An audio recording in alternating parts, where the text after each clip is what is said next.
수원입니다. 우리 늦은 시간에 와주셔서 너무 감사드립니다.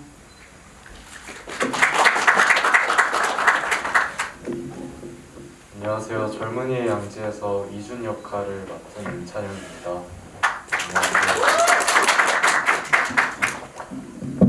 안녕하세요. 젊은이의 양지에서 미래 역할을 맡은 정화담입니다. 안녕하세요. 지금 여러분 이미 다 들어오셨겠지만 스크린에 안내가 되고 있는 대로 QR코드 따라오시면 폰 채팅방에 입장하실 수 있거든요. 그래서 마이크 돌리지 않고 여러분들이 해주시는 말씀, 소감, 그리고 질문 같은 거 제가 여기서 보고 전해드리도록 하겠습니다. 그러면 제가 먼저 이 질문부터 시작을 해야 될 것 같아요. 근데 사실 이 영화가 우리 사회의 현실을 얼른 하세요. 직접 하고 계셔. 먼저 감독님께 이 질문을 드리겠습니다. 감독님 것도 좀 부탁드려요, 배우님. 네. 이 인터뷰를 통해서 미리 몇 번 말씀하셨지만 이 이야기는 사실 되게 현실을 과장하고 있다고 조금도 느낄 수가 없는 그런 작품이잖아요. 그래서 실제 모티브가 된 것도 2016년에 구의역에서 안타깝게 죽음을 맞이한 김손부터 그 이후로 이제 몇 차례 계속 이어진 젊은 청년들이 노동 현장에서 안타깝게 목숨을 잃었던 사건들이 이 영화의 어떤 실제적인 모티브가 됐다고 들었어요. 근데 제가 되게 이야기를 그로부터 감독님이 쓰신 이야기를 보면서 좀 이런 시각이 우리 모두 이 시대에 적응해야 하니까요. 그래서 드리고 싶었던 질문이 사실 이 영화는 과연 그 사건 이후에 준이 자살을 한 것 같은데 이상하게 그로부터 어떤 메시지가 자꾸 도착한다 이런 되게 궁금증을 가지고 영화가 계속 전개되면서 사실은 그로 인해서 세연이라든지 준이라든지 미래라는 새 인물이 어떤 사회적 환경에 처해 있나를 들여다보는 영화잖아요. 근데 미래나 준은 이 사회의 현 청년 시대를 대표하는 인물이라고 할 수 있지만 한편으로 보면 준한테 사과를 하라는 메시지를 받고 소포를 받는 세연이라는 인물은 단순히 그런 노동 현실의 어떤 피라미드 구조의 완전 위에 있는 상위 책임자라고도 볼 수 없고 또 자신도 그런 업무 구조 안에 되게 피해를 보는 정말 파리목숨 같은 사람이잖아요. 그래서 왜 준한테 메시지를 받는 사람, 사과하라고 얘기를 듣는 사람을 세연이라고 설정하셨는지 궁금합니다.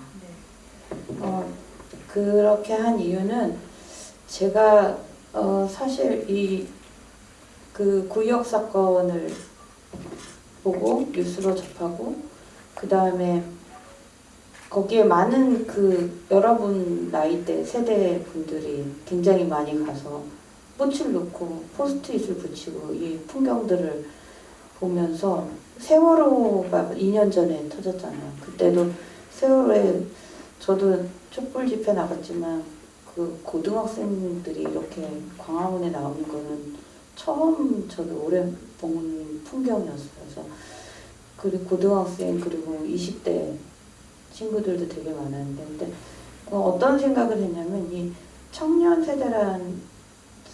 세대들의 뭔가 울분 같은 게 있지 않을까 그런 것들이 그런 모습으로 표출되지 않았을까 그러니까 그냥 교통사고로 죽은 게 아니잖아요. 사실 구의역의 김구는 19살의 실습생이고 사실은 어떤 사회의 어떤 기성 세대들이 만든 시스템 안에서 어이없게 일터에서 죽은 사건인데 거기에 대한 어떤 꽃 한 송이가 갖는 의미들이 굉장히 저한테는 그게 슬픔 플러스 뭔가 마음속 안에 저 안에 있던 어떤 그러니까 분노라든지 저는 약간 울분 이런 걸로 좀 느껴졌어요. 그래서 이거를 내가 풀 때 과연 20살의 19살 명왕성을 제가 만들었을 때처럼 19살의 준의 시점으로 가는 게 맞는 것인지 아니면 다르게 가야 될지 고민을 하다가 물론 준의 시점도 나오고 미래도 나오긴 하지만 중심이 기성세대여야 되겠다라는 생각을 했어요. 그래서 저와 오히려 연령대가 비슷한 사람으로 해야 내가 어떤 나는 기성세대에 있으면서 또 그 안에서 위에서 또 압박을 받고 아래에서 또 뭔가 올라오는 이런 거를 받는 인물로 해야지 내가 조금 더 사실적으로 더 이 영화를 사실에 접근해서 만들 수 있지 않을까라는 그런 생각이 들었어요. 그래서 세연이라는 인물이 압박을 받는 존재로 그려야 되겠다. 저는 영화를 볼 때 저도 어떤 느낌이 들었는데 왜 감독님이 세연이라는 인물을 삼각형의 한 지점에 놓으셨을까 생각했을 때 저 사람이 어떻게 보면 이런 노동 구조를 만든 완전 책임자는 아니지만 어떻게 보면 어른으로서 이 사회에서 그 책임을 나눠주고 있는 우리 모두를 대변하는 사람일 수도 있겠다. 감독님의 대변인이자 우리 모두의 대변인으로서 우리가 미래나 준이한테 미안하다고 해야 되는 거 아닌가 하는 생각이 들더라고요. 이 질문을 처음 들었습니다. 그리고 저도 여기 영화를 보면서 마음 아프고 공감하면서 봤다고 얘기하시는 분들이 계시는데요. 그래서 먼저 이 질문을 조금 뭉뚱그려서 이런 질문을 두 배우께 먼저 드린 다음에 세부적인 질문을 이어드리도록 하겠습니다. 근데 사실 영화 보고 있으면은 준이나 미래가 누가 더 힘든지 저울질할 필요 없이 각자의 상황에서 진짜 힘들겠다 말이라 생각하면서 정말 써주신 대로 마음 아파하면서 보게 되잖아요. 근데 저는 그래서 이 둘이 결국 자살을 선택한다는 것도 그걸 다 보여주는 일이고, 근데 한편으로는 두 사람의 성격이나 상황이나 뭐 아니면은 상황이 좀 다르지만 제가 마음에 와닿았던 거는 준이는 꿈이 있는데 꿈과 다른 일을 해야 하는 처지에 있는 사람이고, 미래는 꿈이 뭐냐고 물어봤을 때 정직원이라고 얘기하는 부분이 너무 슬펐어요. 그래서 그 두 분이 각자 느끼시기 인물을 연기하면서 참 힘든 감정이셨겠지만 어떤 부분이 가장 고통스럽다고 느껴졌어요? 인물이 처한 상황에서 어떤 지점이? 말씀하세요. 저도 기자님이랑 같은 생각이 제일 컸거든요. 준이를 제일 괴롭게 하는 부분들이 영화에서 요소들이 많은데 그 중에 준이를 제일 괴롭게 하는 것이 뭘까라고 생각을 해봤거든요. 근데 저는 어쨌든 대사 중에 그런 얘기도 있잖아요. 남들보다 검지 손가락이 더 길어서 카메라 셔터를 누르기 유리할 줄 알았는데 현실에서는 마우스를 클릭해대느라 군살이 기른다, 이런 말을 하는 거 보면서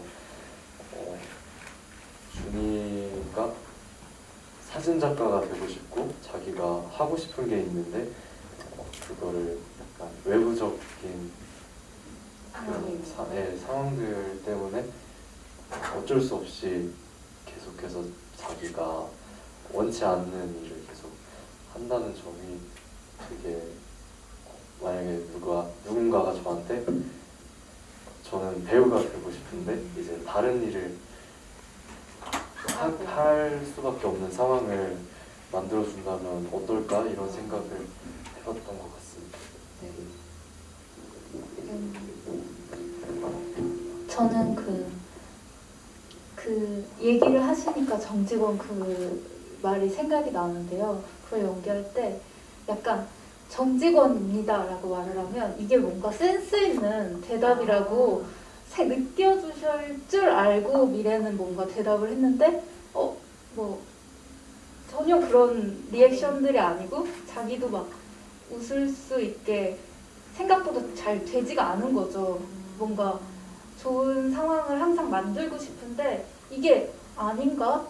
자꾸 내 뜻대로 되는, 뭔가 노력은 하고 있는데 뭔가 맞지 않는 옷을 계속 입는 것 같고 그러면서 계속 버티고 있는데 잘 할 수 있나, 이런 의심이 계속 깃들고 그런 감정이 연기를 하면서 너무 알 것 같았어요.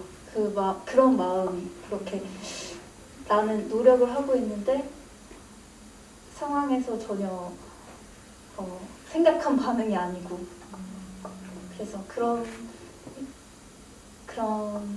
마음이 제일 컸었던 것 같아요. 연기를 하면서. 그게 연출관들이 대박 센스 있는 친구인데 그 웃어주길 바랬는데 그게 아니어서도 슬퍼지는 그런 장면이었구나. 그 면접 장면이 그냥 어떤 영화 속 장면이 아니라 여기도 올려주시지만 지금 학생이신데 조금 있으면 이제 졸업 준비해야 되고 취준해야 되고 직장생활 해야 되는데 그런 장면들을 더 이상 이제 영화 속 장면으로 두고 볼 수가 없어가지고 그 장면이 현실적으로 슬프게 느껴지시는 것 같아요. 그래서 윤찬영 배우님 최고라는 분이 영화를 벌써 2번 보셨대요. 어제 개봉했는데 준이가 기저귀 찾고 있는 이유를 이 콜센터의 지독한 업무 환경에 대해서 감히 상상을 못 하시는 건가 싶다. 그죠? 어떤 이유에서입니까, 배우님? 네. 준이가 이제 화장실 갈 시간도 없어가지고 네 그래서 참고 참다가 방광염 같은 게 생겨가지고 할 수 없이 이렇게 기저귀를 차가면서 일을 하는 그런 상황이었습니다. 이 질문 저도 궁금했어가지고 일단 먼저 순서상 여쭤볼게요. 준이 손에 상처가 있다고 상처가 보이잖아요. 잡힐 때마다. 그래서 저는 그것도 뭔가 열악한 근무 환경에서 오는 어떤 에피소드가 있나 해서 나중에 뭐 나오나 그랬는데 아니더라고요. 그거랑 그리고 준이가 양복 입고 출근하는데도 꿋꿋이 파란 모자를 계속 쓰고 가잖아요. 그래서 그 모자를 쓰고 나오는 이유가 있는지.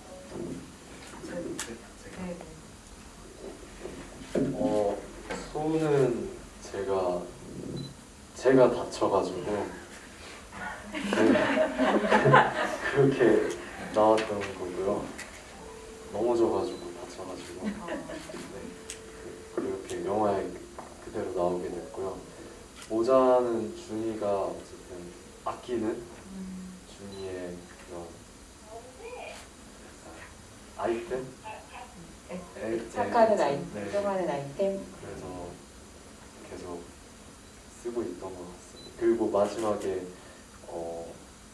물 위에 모자가 네. 떠 있을 때 저는 그때 느낌이 되게 약간 어쨌든 모자가 머리 위에 있는 건데 물 위에 이렇게 떠 있으니까 마치 제가 그 물 밑에 있는 듯한 그런 느낌을 받았었어요. 영화를 네, 저는 그 준의 대사 중에서 되게 감독님이 왜 저렇게 쓰셨을까 궁금하다라고 느낀 게 있었거든요. 왜 그 면책은 받으러 갔을 때 센터장이 태연한테 2번 전화하잖아요. 처음에는 딱 그 상황을 맞닥뜨리고 예기치 못했던 상황을 맞닥뜨리고 와서 전화하는데 쪽팔리다고 그러잖아요. 그러면서 이제 세연이 월급은 원래 자존감 팔아서 받는 거라고 이제 그런 대사가 이어지죠. 근데 왜 그때 예를 들면 저 못하겠어요, 저 너무 놀랬어요, 괴로워요, 뭐 무서워요 이런 말 말고 왜 준이가 그 말을 했을까 감독님이 생각해서 쓰신 거라는 생각이 들었거든요. 그러니까 저는 쪽팔린다라는 게 사실 흔히들 많이 쓰는 말인데, 그러니까 어떤 의미냐면 자기가 왜 여기 와서 저런 수모를 당해야 되는지를 19살의 아이답게 가장 표현할 수 있는 대사라고 생각을 했어요. 그래서 뭔가 그 수치심인 거죠. 그러니까 나는 회사에서 그래도 힘들지만 근무하고 일을 하러 왔는데 저 여자가 나한테 옷을 벗고 달려들고 이런 그 상황을 이 19살 아이가 어떻게 견딜 수 있었을까? 그러니까 실제로 제가 이 콜센터 그 경험이 있는 분들 취재하는 과정에서 예전에 지금은 이런 그 주권 채심을 하러 가정 방문하는 게 불법인데 예전에 가능한 때가 있었대요. 근데 정말로 20대 초반에 여자 직원이 갔는데 어떤 남자가 옷을 벗고 나오더라는 거예요. 도망을 쳤대요. 도망을 쳤는데 그때 느꼈던 그런 것들이 어쨌든 저는 수치심 아니었을까라고 생각했어요. 그러니까 사람들이 저는 수치심 때문에 자살할 수도 있다고 생각을 하거든요.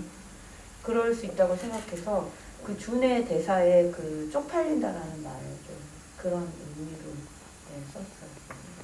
여기 섬섬옥수 제이님께서도 여쭤보시는데 영화를 오늘 두 번 보시는 분들이 많네요.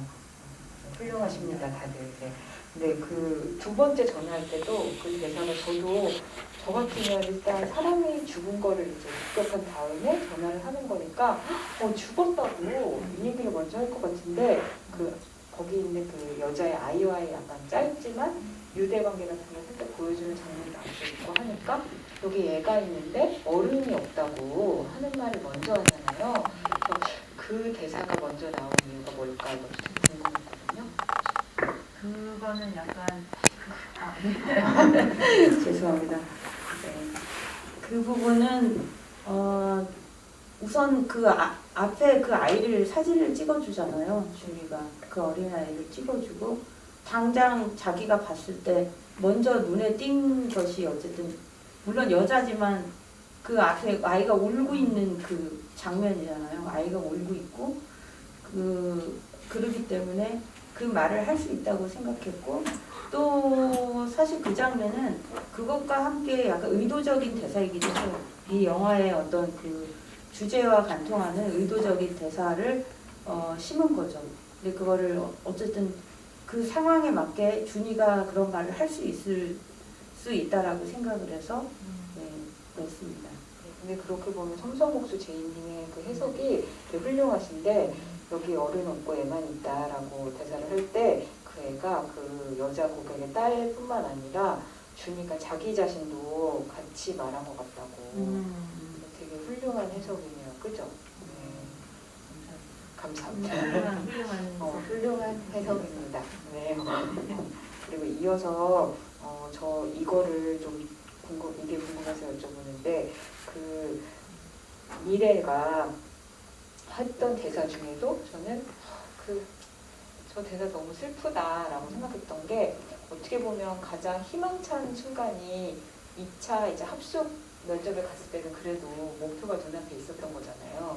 근데 그 숙소에서 그 재원이라는 동료하고 얘기할 때 재원이가 잘 될 거라고 막 이렇게 얘기하니까 근데 저렇게 미모도 성격도 스펙도 다 좋은데 나는 아무리 노력해도 가질 수가 없다고 그러고 돌아눕잖아요. 근데 저 취업 준비를 하는 동안 미래가 저 얘기를 하기까지 얼마나 혼자 많이 좌절하고 고민하면서 저런 결론을 내렸을까 이런 생각이 들면서 너무 슬프더라고요. 그 희망찬 순간에 왜 미래가 그 말을 했을까요? 그게 마음속에 계속 그런 생각이 들었었던 것 같아요. 계속 취업 준비를 하고 근데 안 될 것 같다라는 생각이 그게 제가 뭘 못해서가 아니라 그냥 가진 게 정말 능력이 이 말이 이상하게 들리는 그게 아니라 진짜 사실적으로 능력이 안 되는 것 같은 객관적으로 네, 그런 생각이 내가 뭘 노력을 안 했나 뭐 했나 뭐 이런 생각을 계속 하다 보면 나는 정말 사실 능력이 없구나 이거를 인정하게 되는 순간 그런 거를 미래는 계속 영화 처음부터 그쵸.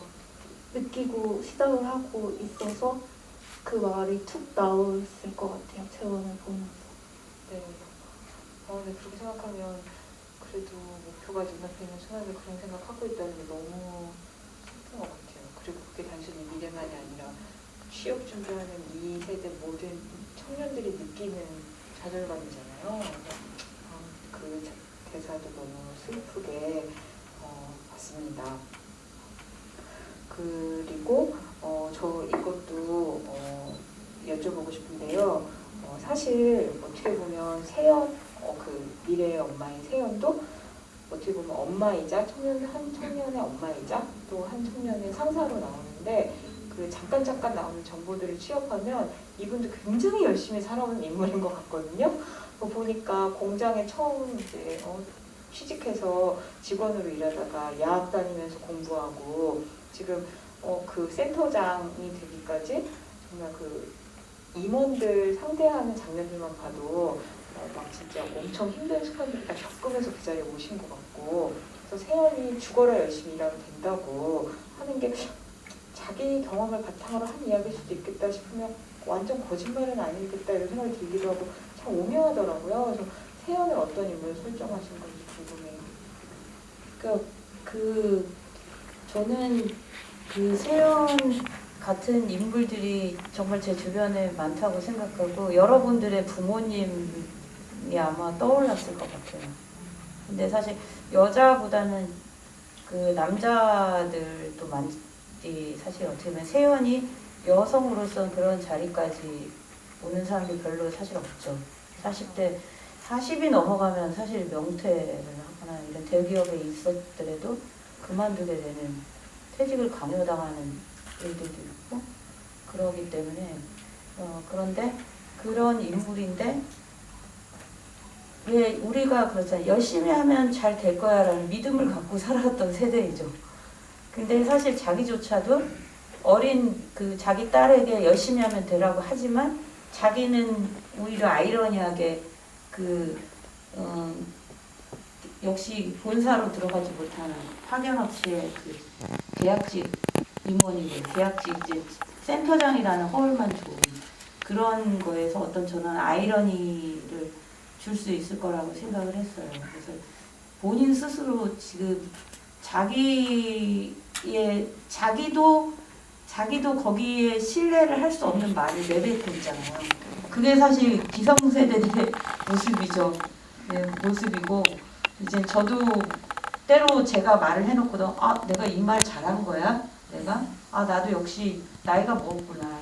이거 아닌데 이렇게 말해놓고 내뱉어놓고 후회하고 이럴 때도 있거든요. 근데 그게 세연의 모습이 아닐까. 우리가 흔히 만날 수 있는, 여러분 집에 가면 뵐 수 있는 부모님 세대들, 삼촌, 고모 이런 세대들의, 그리고 직장에 가면 뵐 수 있는 상사들의 모습들이 아닌가 생각합니다.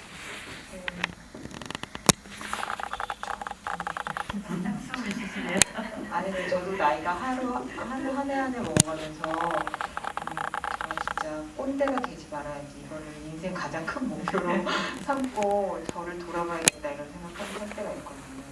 그래서 이 영화의 세연을 볼 때 약간 인물을 보는 게 아니라 내가 저렇게 되면 안 되겠다 이런 생각을 하면서 자꾸 보게 되는 면이 있었던 것 같습니다.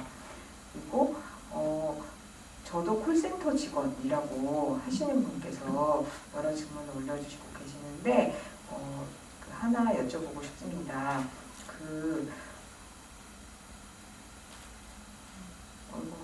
이게 많이 올라와가지고 정신이 없네요. 그 질문이었던 것 같은데 정하정 배우님 연기하신 것 중에 되게 저 미래의 슬픔을 보여주는 장면들 중에서 인상이 남는 장면들이 있거든요. 그래서 하나는 터널에서 2차 합숙에서 예기치 못한 사건을 겪고 나서 다시 인턴하는 회사에 출근했다가 유리컵 때문에 손을 다치고 혼자 나와가지고 터널을 지나갈 때 표정 같은 거. 근데 그때는 뒷모습만 나오잖아요.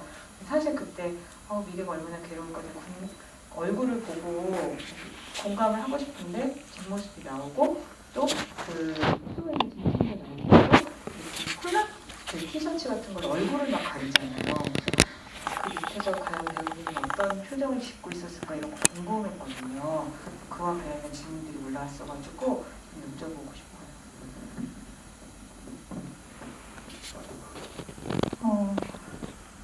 그렇게 터널 장면이랑 그 목폴라피 장면이랑 또 준이 마지막에 그 석고 맞추는 그 장면이 제일 미래의 어떤 키가 되는 되게 좀 잘 하고 싶은 마음이 드는 장면들이었어요. 맞아요. 근데 터널 장면을 찍을 때는 이분 모든 일이 터져버릴 뭔가 터져버릴 것 같은 그런 마음이었었던 것 같고 플라티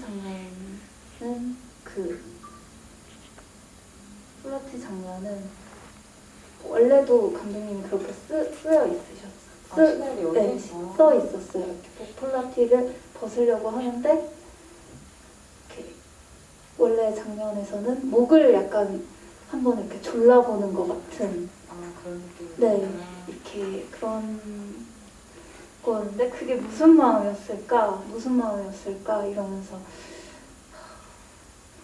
근데 너무 수치스럽잖아요. 사실 그 전에 그 상황 자체가 그러니까 정말 창피하고 막 어떻게 해야 될지 몰라서 막 변기통에 이렇게 머리를 쳐박고 싶은 그런 마음 같은 그런 게 막 떠오르면서 연기할 때 좀 그냥 어떻게 근데 이 모든 상황들이 좀 버겁고 그랬었던 것 같아요.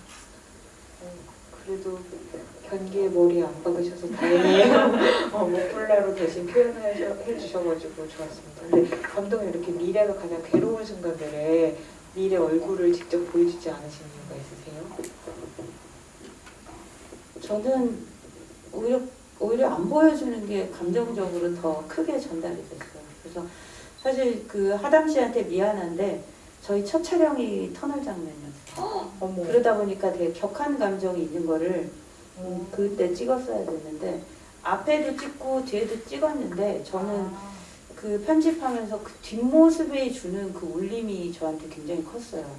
그래서 그것을 선택했고 그리고 그 스웨터 장면은 원래 있었어요. 원래 있었고 얼굴 이거를 이 사람이 그렇잖아요. 뭔가 하다가 막 감정이 되게 우울하고 안 좋은데 예를 들어서 막 지나가다가 어디 다리 걸려서 넘어졌어요. 그러면은 그게 더 아픈 거잖아요.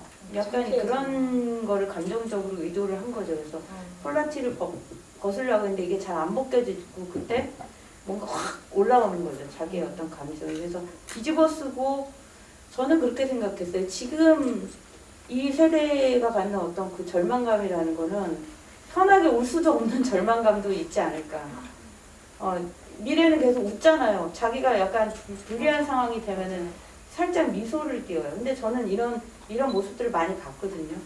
봤고 하담 씨랑 얘기하면서 캐릭터를 할 때 그런 쪽으로 가자라는 얘기를 했었고 그런 얘기들도 했었는데 그런 거에 어떤 표현이기도 하고 그때 사실 하담 씨가 테이크를 바꿔서 이걸 조르는 거를 하면 어떨까요? 라고 해서 그냥 한번 해봐라 그랬는데 그거는 굉장히 감정이 격해서 뭔가 제가 생각한 톤하고는 좀 안 맞아서 그거는 쓰지 않았어요. 최종적으로 쓰지 않았고 그냥 올리다가 멈추는 걸로 이렇게 했습니다. 네, 그런 의미에서는 여기 혜원이라는 분께서 올려주신 질문이 준이의 시점에서 마지막에 물로 들어갈 때 영상을 켜놓고 가잖아요. 근데 정말 죽으려고 물에 들어가는 사람치고는 너무 밝잖아요. 그래서 더 슬프거든요. 그래서 어떤 느낌으로 하신 건지 그 심정에 대해서. 사실 극단적인 선택을 하기까지의 마음을 이해하려고 노력을 많이 했거든요. 근데 준이도 항상 참으면서 지내느라 약간 좀 그래도 미소를 조금 많이 띄었던 것 같아요. 그래서 마지막 인사할 때도 그냥 되게 무겁기보다는 약간 이제 저는 스스로 이미 다 약간 판단을 내린 상태에서 이제 그냥 가볍게 마지막 인사 한마디 하고 그러고 딱 저는 뒤를 돌아서 혼자 물속으로 걸어 들어가잖아요. 근데 그때 딱 뒤를 돌았을 때는 물을 딱 보니까 웃음이 하나도 안 나더라고요. 그냥 저 표정도 그냥 되게 굳은 채로 약간 울먹이면서 그러고 들어갔었던 것 같아요. 촬영할 때. 우리가 우리가 보지 못하는 준이의 얼굴 마지막에 그런 얼굴을 네, 보여주거든요. 그랬어요. 저도 못 봤습니다. 근데 그 질문을 올려주셨던 혜원이라는 분께서도 이것도 되게 영화를 이렇게 세세히 읽으신 해석인데 사실 맨 처음에 그 호수에 갔을 때는 형이랑 같이 가잖아요. 그래서 형이 왜 여기를 버리냐 그랬더니 버리는 거 아니다. 다른 데 보내주는 거다 그러잖아요. 그래서 아마 준이가 자기의 마지막 마감하는 장소를 거기로 선택한 것 자체가 어떻게 보면 그 말 때문에 그죠? 어떻게 죽는 거지만 다른 세상에 가고 싶다는 우리말의 희망 같은 걸 품고 하신 거라고 하는 건데 아마 그게 맞는 것 같죠? 감독님을 생각하고 쓰셨다고. 잘 보신 것 같아요. 네, 그래서 맞습니다. 저도 그 물속 장면 찍고 거기다가 저희가 사실 그걸 수조에서 찍었어요. 네, 수조에서 미니어처로 만들어서 찍었어요. 조각이 떨어지는 거 그죠? 네네. 근데 위에서 빛을 주는 걸로 조명 기사님한테 부탁해서 빛을 거기서는 떨어뜨리는 걸로. 두 번 보셔서 디테일하게 해석을 하고 계시네요. 이 질문과 같이 이 질문도 많이 나오는데요. 어떻게 보면 영화를 보신 분들하고 얘기를 나눌 수 있기 때문에 감독님께 이야기를 청할 수 있을 것 같습니다. 예를 들면 결국 미스터리를 풀어보면 이 미스터리가 결국 영화의 목표는 아니지만 준의 카메라에 세연한테 보내는 영상 메시지가 있었던 거고 이제 그걸 본 명호 형이 대신해서 보내주는 거죠. 근데 명호 형이라는 사람이 어떻게 보면 준의 대리자가 되는 건데 그러면 감독님께서 이야기를 쓰실 때 명호란 인물을 만들면서 준의 대리자가 되는 인물로 어떻게 만들어야겠다는 생각을 하셨을 거 아니에요. 그래서 그 얘기를 좀 들어볼게요. 명호는 사실 20대도 아니고 40대도 아닌 중간 세대로 설정을 했어요. 그래서 준과 미래와 같은 세대를 통과해서 오히려 뭔가는 포기해버리고 자기 욕망의 일부를 놔버리고 오히려 그냥 자유롭게 사는 인물이다 라고 설정을 했고 근데 이 인물이 준의 대리인 자기도 준한테 미안함이 있기 때문에 여기에 이제 동참을 하게 된 건데 이제 일반적인 어떤 장르 영화처럼 정말 막 나타나서 막 세연을 압박하고 이런 것들은 안 하려고 그랬어요. 그래서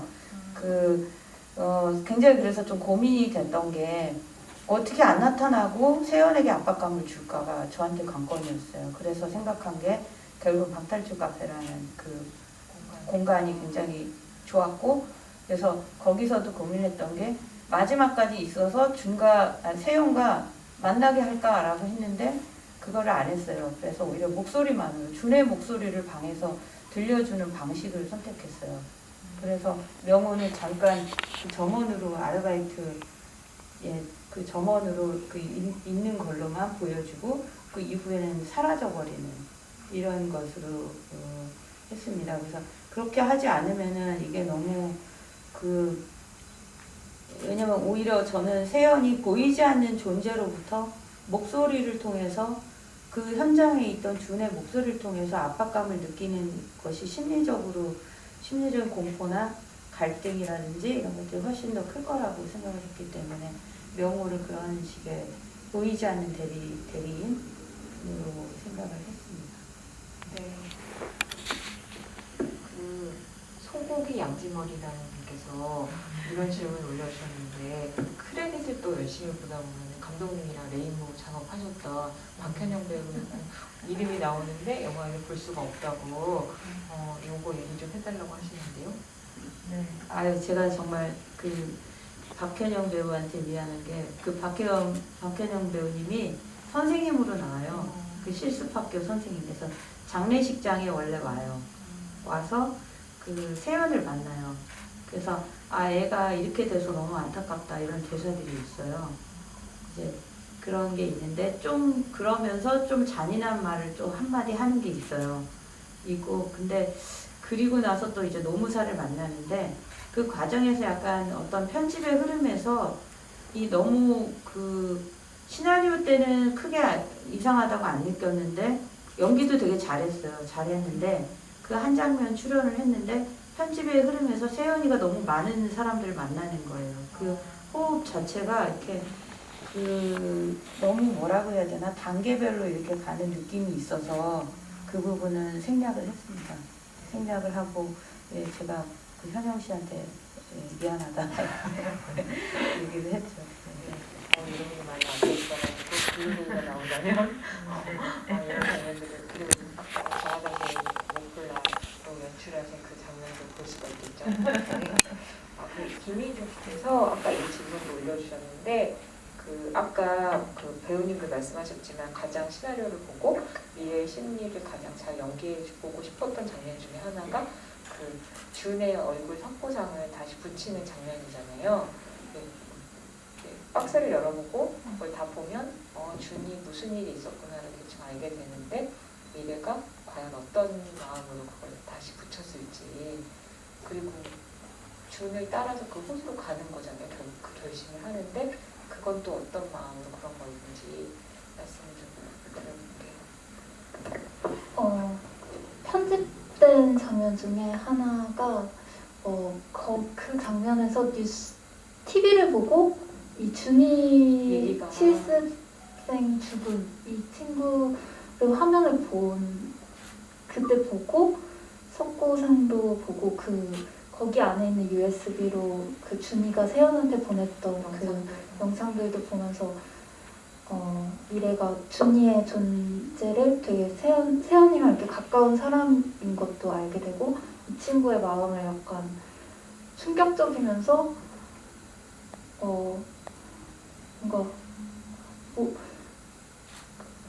그 점이 제일 어렵긴 한 지점인 것 같아요. 충격적이면서도 얘가 그 전에도 계속 죽음에 대한 생각은 있었지만 뭔가 어떻게 표현을 해야 할지 좀 정확한 단어들이 생각은 안 나는데 그때 어떤 가장 직접적인 자극을 받는 네. 그런 느낌인가요? 네, 그게 좀 어떤 종류의 연민과 공감 이런 복합적인 감정이 다 생겨나면서 자기 인생에 대한 것도 좀 연민과 뭔가 이렇게 시각이 이렇게 갑자기 확 위에서 보는 것처럼 그냥 포기한 것 이렇게 생각이 좀 들었을 수 있었을 것 같다 이런 그러니까 좀 연기를 하면서 거기가 저도 제일 뭔가 딱 어떻게 생각을 해야 하지? 이걸 딱 알겠다라는 느낌은 아니었었거든요. 근데 그거를 잘 미래에게 잘 공감을 해보고 싶었어요. 그 순간에 제가 이해한 방식은 어떤 종류의 혼란스러운 네. 것이다. 네. 그런 애정인 것 같아요. 배우님이 얘기하시면서 보니까 그 혼란스러운 감정을 어제 찍은 것처럼 얘기하시거든요. 너무 가슴이 아픈 것 같아요. 이거 은근히 2018년에 찍으신 거 아니에요? 근데 어떻게 이렇게 기억을 그걸 다 하고 계시지? 네, 신기하네요. 저는 그것도 되게 궁금한데 여기 앞에도 어떤 분이 말씀해 주셨는데 명호 형이 그렇게 얘기하잖아요. 세영이 왔을 때 준이가 당신을 유일한 어른이라고 생각했었다 이렇게. 그래서 보면 어쨌든 그 준도 그 사건을 겪고 회사에 나가지 않으면서 10일 정도 있다가 호수로 간 건데 그 사이에 세영한테 메시지를 남겨놓은 거 아니에요? 카메라 안에. 그래서 왜 어떻게 보면 자기 전화를 매몰차게 끊었던 사람인데 유일한 어른이라고 세영을 생각했을까 그런 생각을 했거든요. 어떻게 생각하신 것 같아요? 준이는 세영을? 원래는 다른 장면들도 몇 개가 있었거든요. 감독이 되게 많이 찍어요. 되게 많이 찍었구나. 네, 말씀하세요. 네, 그 자동차를 얻어 타서 세연의 차를 네, 같이 출근하는 그런 장면도 있었는데 어, 그때도 얘기를 많이 했고 그 옥상에서 만났을 때도 너무 이렇게 잘 챙겨주시고 저 다녀오겠습니다 했을 때도 잘 이렇게 매무새도 해주잖아요. 네, 해주시고 하셔서 어떻게 보면은 그 회사 안에서 친구랑 약간 유일하게 좀 마음을 의지할 수 있었던 그랬는데 이제 갑자기 확 충격적인 상황 속에서 갑자기 확 또 그렇게 하시니까 거기에서 약간 무너지는 게 있었던 것 같아요.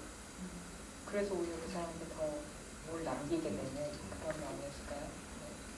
근데 저는 그 유일한 어른이었다고 한 대사는 감독님이 좀 약간 일부러 쓰신 단어 같다는 생각했거든요. 어떠세요?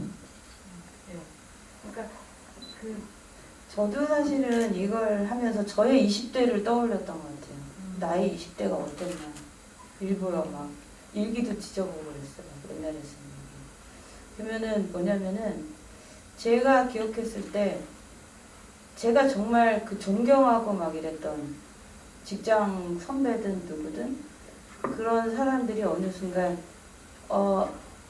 아니야 이게 아니었어라고 딱 어떤 모습들을 봤을 때 느꼈던 실망감이나 이런 것들 하면서 점점 이렇게 나이가 들고 그러면서 제가 그때 언론 시사 때 그 얘기를 하는데 좋은 어른이 없는 것 같다라고 얘기를 했는데 정말 좋은 어른이 없더라고요. 저도 좋은 모습이 아닐 때도 많고 그러면서 어떤 계속 뭔가 그 무너지는 그 기대했던 것들이 무너지는 이런 경험들을 떠올렸어요. 그래서 준도 그러지 않았을까. 이 사람을 어쨌든 어린 나이이기 때문에 더 믿을 수 있는 거잖아요. 흔히 우리가 멘토라고 하잖아요. 저는 사실 멘토란 말을 좋아하지 않아요. 과연 멘토가 있을까라고 저는 좀 생각하는데 그 19살이기 때문에 믿고 의지하려고 했던 사람이었는데 되게 멋있어. 존멋이야 이 사람. 약간 이런 느낌을 갖고 있었던 사람이 어느 날 자기에게 그렇게 자기를 이상한 곳에 몰아놓고 그럴 줄 몰랐겠지 그 사람은요. 그렇지만 자기가 호소하는 그 마지막 그것도 받아주지 못해서 사람이 죽었어요. 네, 그리고 그것도 자기 꿈의 도구였던 카메라가 어느 순간 살인 도구가 돼서 죽었을 때 이 어떤 그 혼란과 분노가 대상이 없어요. 누구를 향해야 되는데 향할 대상이 없을 때 이 사람을 향하지 않았을까라고 저는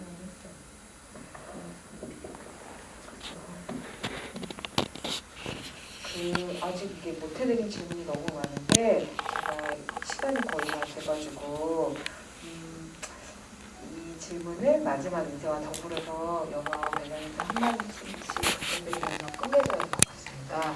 그래서 그걸 여쭤보고 싶었는데 저는 이 영화를 보면 나는 저 청년들한테 무슨 말을 해줄 수 있을까라고 얘기할 때 영화에서 되게 대표되는 두 가지 말, 또 하나의 말이 이거잖아요.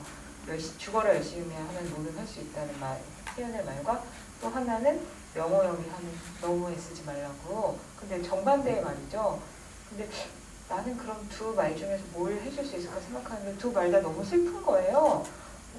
그리고 또 이제 그 영화의 중요한 주제 중에 하나지만 어떤 분도 말씀해 주셨는데 인생 실습이란 말도 이렇게 열심히 연습하고 실습하다 보면 잘할 수 있어라는 말을 내가 또 할 수 있을까 생각하면 무슨 말을 해줘야 될지 잘 모르겠더라고요.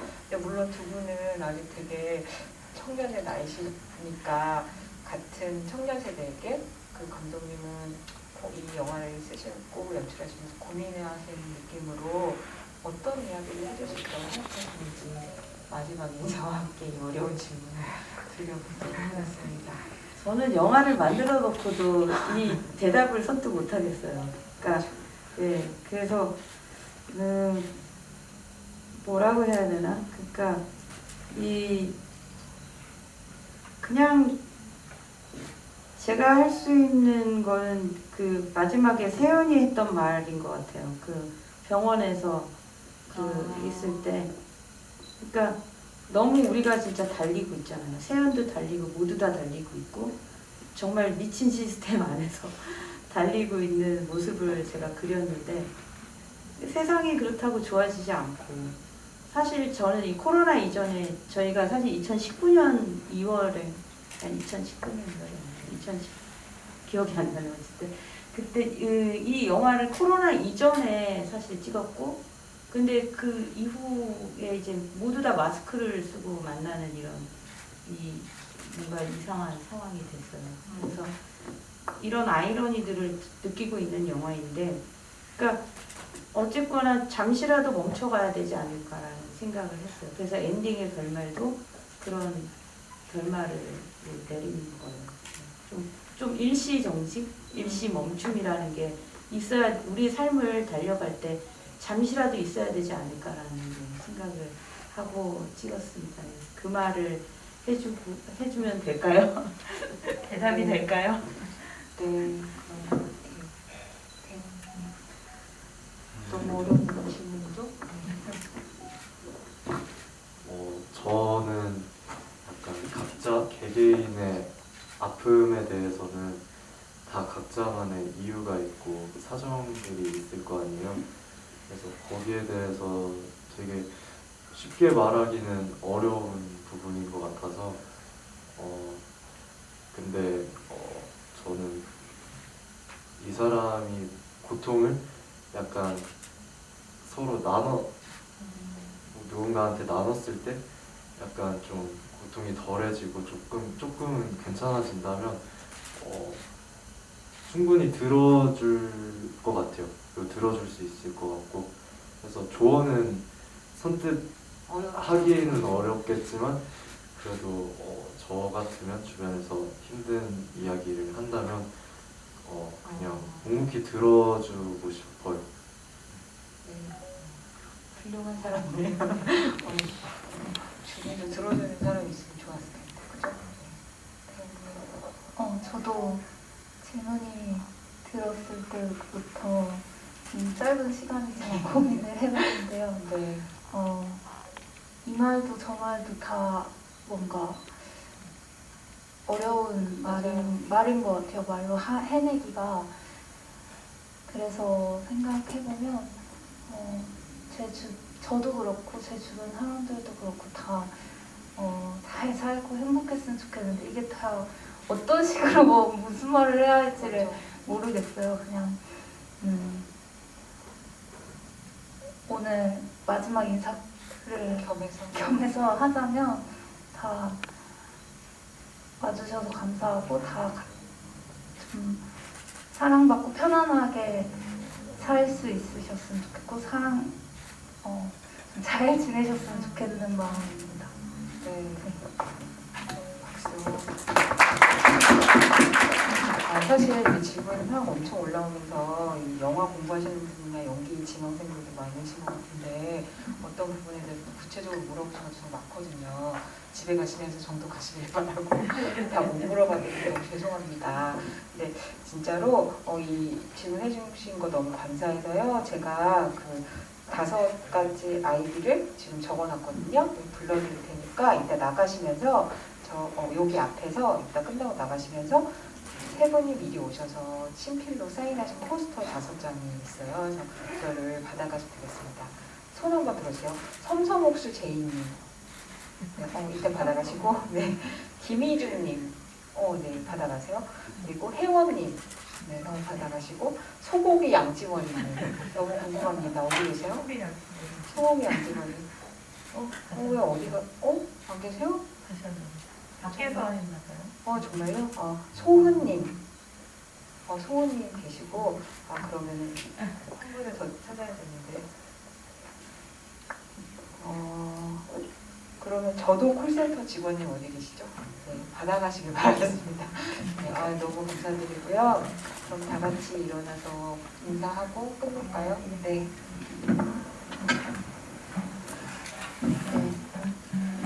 진짜 감독님 말씀처럼 우리 너무 달리다 지치는 기분이 날 때 이 영화가 좀 잠시 정지 같은 느낌으로 떠오르는 작품으로 남았으면 좋겠습니다.